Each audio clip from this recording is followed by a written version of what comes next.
सदीनामा के साथ बैठे हैं बंगाल बीजेपी के को कन्वेनर राजा मुखर्जी। नमस्कार। नमस्कार। आप अपने बारे में संक्षिप्त में बताएं। देखिए, मेरा जो करियर रहा है ज़्यादातर बैंकिंग इंडस्ट्री के साथ रहे और मैं 16 साल बैंकिंग इंडस्ट्री का वेरियस वर्टिकल्स और फाइनेंशियल इंडस्ट्री में काम कर चुका हूँ, including life insurance, general insurance. उसके बाद सोशल एक्टिविज़म में आ गया और अपना एक फाउंडेशन भी है, ऑल इंडिया हिंदू महाजन फाउंडेशन, और वो बेसिकली सोसाइटी को वैदिक जो ट्रांसफॉर्मेशन है, हमारा जो वैदिक एजेस थे, वैदिक सिस्टम ऑफ एजुकेशन थे एंड वैदिक सिस्टम ऑफ लाइफ थे, उसको फिर ट्रांसफॉर्म करके कैसे इस सोसाइटी को उसकी ढांचे में हम लोग वापस ले जा सकते हैं, उसके ऊपर काम करते हैं। और जैसे आपने बताया, बीजेपी का ट्रेड एंड इंडस्ट्री सेल का को कन्वेनर, तो बेसिकली मेरा जो काम है वो सेंट्रल गवर्नमेंट ऑफ इंडिया का जो स्कीम्स है उसके बारे में, ज़्यादातर MSME जो बिज़नेस सेगमेंट है उसको उसके बारे में इत्तला करना है, उसको इन्फॉर्म करना है और उसका जो सुविधाएं हैं वो उपलब्ध करवाना है।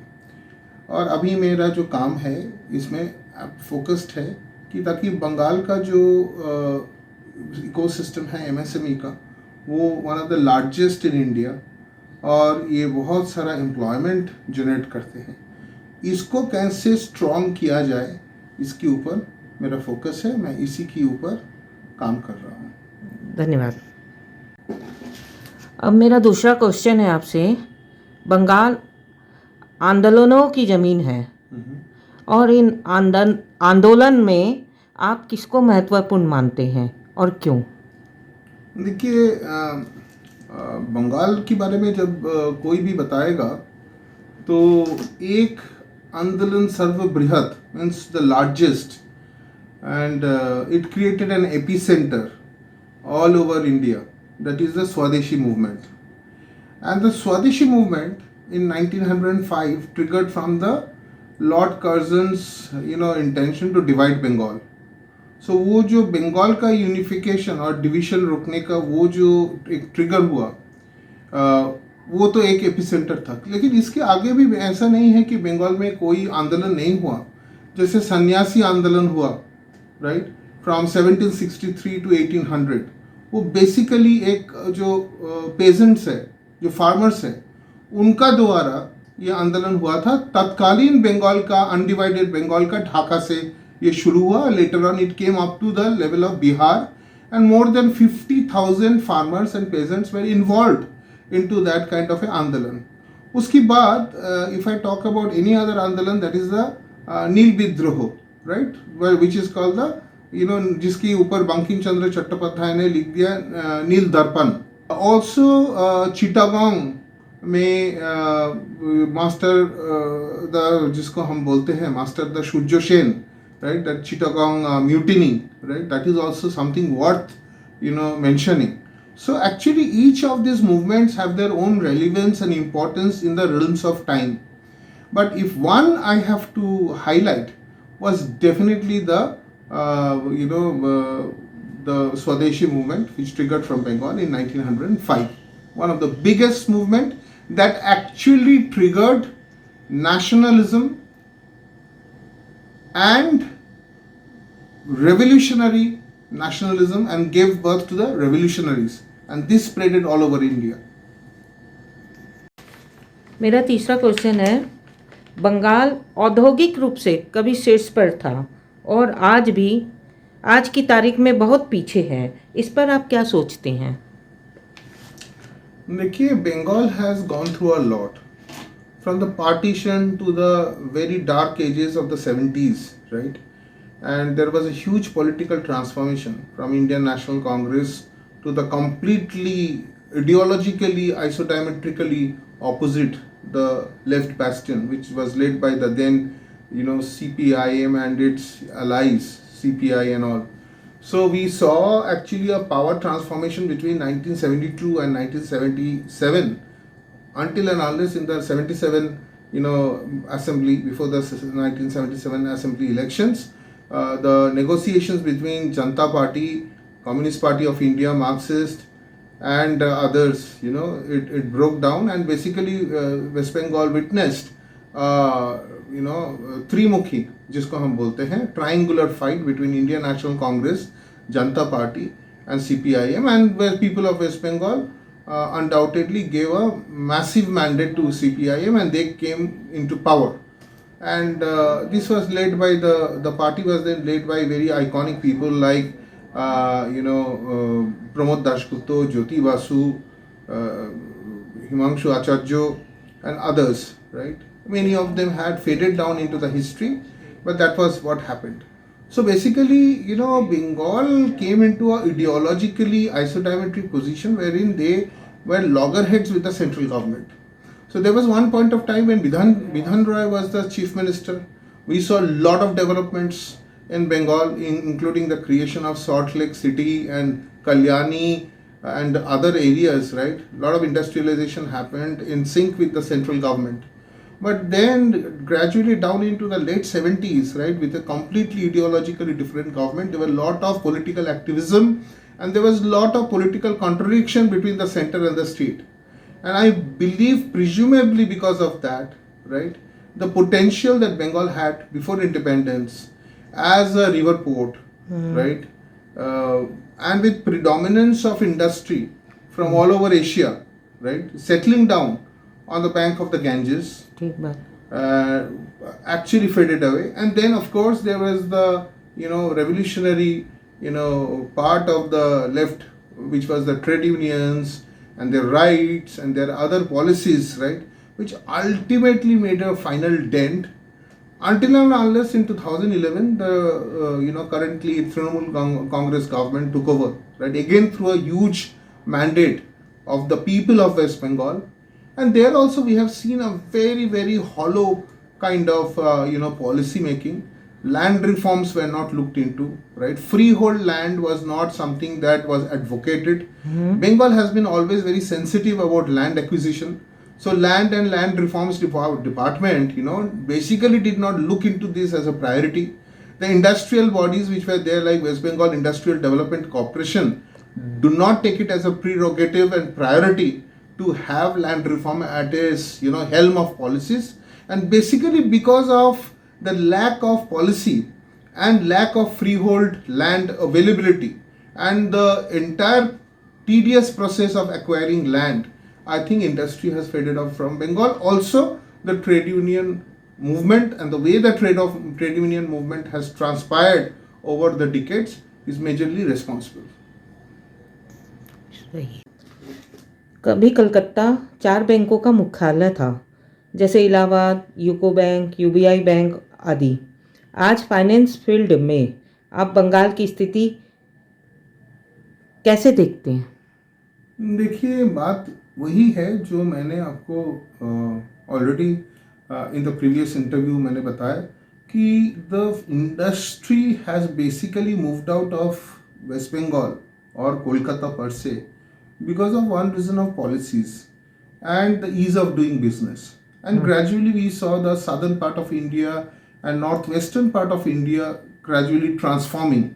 They were hungry for business and they gave free and liberal policy making, which the businesses found very lucrative, and they moved out naturally because जब business जहाँ पे होगा, business का epicenter जहाँ पे होगा, बैंक्स को, फाइनेंशियल इंस्टीट्यूशंस को वहीं पे रहना होगा. That's why we have seen that over a period of time Mumbai में हर एक बड़ा बैंक और फाइनेंशियल इंस्टीट्यूशन चाहता है कि उनका हेड ऑफिस या सेंट्रल ऑफिस वहाँ पे हो, right? Their presence must be there.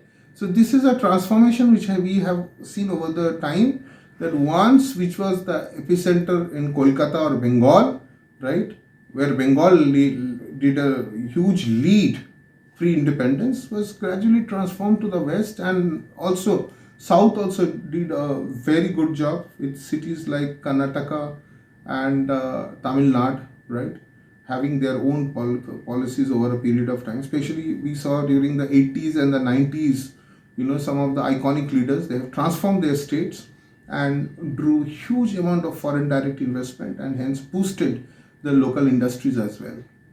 तो आप कहना चाहते हो कि फाइनेंस बंगाल में अब बहुत कम। देखिए we have to have policies now, right, learning from our historical mistakes, and we need to transform those policies in the favor of the industry. Definitely there would be labor rights, there would be worker rights, but labor rights and working rights should be conducive to the framework of the ease of doing business. We have to look at both ends equally and we on an equivalence. We cannot make the platform different, right? We cannot give preference to only industries and subdue to the rights of the workers.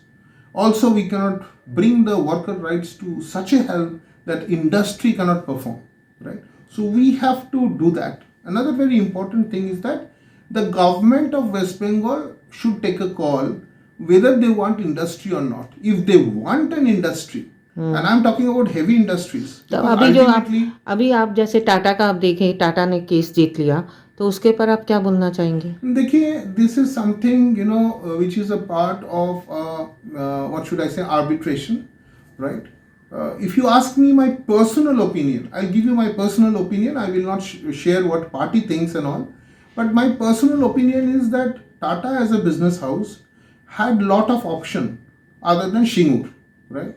That Shingur and entire Bardhaman district is basically an agricultural edifice. Now, if somebody asks me that is there no other place where they could have strategically set up their plant, answer is yes. There were a lot of barren lands which were well connected on the highway, which they could have selected. Why they selected Shingur, right? That only the government, the then ruling government and Tatas, they can comment on, and I'm no one to comment on that. But what resulted is very unfortunate, right? And what happened right now will give a very negative signal to the industry at large. So getting back the confidence of the big investors to set up manufacturing basis. I'm always focusing on manufacturing basis because service industry or BPO, KPO will employ a certain level of manpower. But when we have heavy manufacturing industries, their downstream basically gives a thorough boost to the MSME sector. As I said, my focal point is the MSME segment in West Bengal. We have to work with big industry, owners and promoters to get their confidence, win their confidence and get them back to Bengal. Otherwise, our MSME sector will gradually die down. Okay. Bengal की राजनीतिक में आज़ादी के बाद कांग्रेस 77 थी बंगाल में। वामफ्रंट, तृणमूल, कांग्रेस का शासन चल रहा है अभी, तृणमूल शासन अभी चल रहा है। इन तीनों में आप किसको प्रभावी राजनीतिक व्यक्तित्व मानते हैं? देखिए, I cannot name one, but one person I would name in those times would be definitely Bidhan Chandra Roy, the then Chief Minister of West Bengal from Congress, and later on definitely one person who had done great job and who wanted to transform Bengal but he didn't get much time, that is Buddhadev Bhattacharya. अच्छा, और आज के समय? I don't find anyone who is impactful. I don't think that Bengal is making any impact anywhere as of now. From the governance point of view, we are at a loss. Which loss? And see, basically, there is an expectation. When we talk about Bengal, when we talk about West Bengal, the people of the world or the greater part of India, as I said in one of my earlier interviews in your channel, that in 1905, what we call Bongo Bhango Andolon or the Swadeshi movement epicentered in Bengal. The revolutionary nationalism originated from Bengal. There were huge, impact when plays like Nil Darpon and Anandamot was written by late Bankim Chandra Chattopadhyay. Then Kavi Guru Rabindranath Thakur, Ishwar Chandra Vidyasagar, Raja Ram Mohan Rai, all these names. So there's that nationalism that spread from Bengal. So the expectations of the people from Bengal was always very high. I would say today that has died down with corruption, with scams, with misgovernance. And I think, I've always believed this, and in very close quarters I keep saying this, that the political party and the government are two separate entities. We cannot mix them two. Government is for the betterment of the state and government's prime objective should be governance, right? So we lack governance as on date. That is where we have gone down. तो आप कहना चाह रहे हो अभी कोई है ना, मतलब बंगाल की स्थिति कहाँ है? I see absolute anarchy everywhere I look into. From administration to ease of doing business to, you know, investor confidence index, everywhere we have gone down.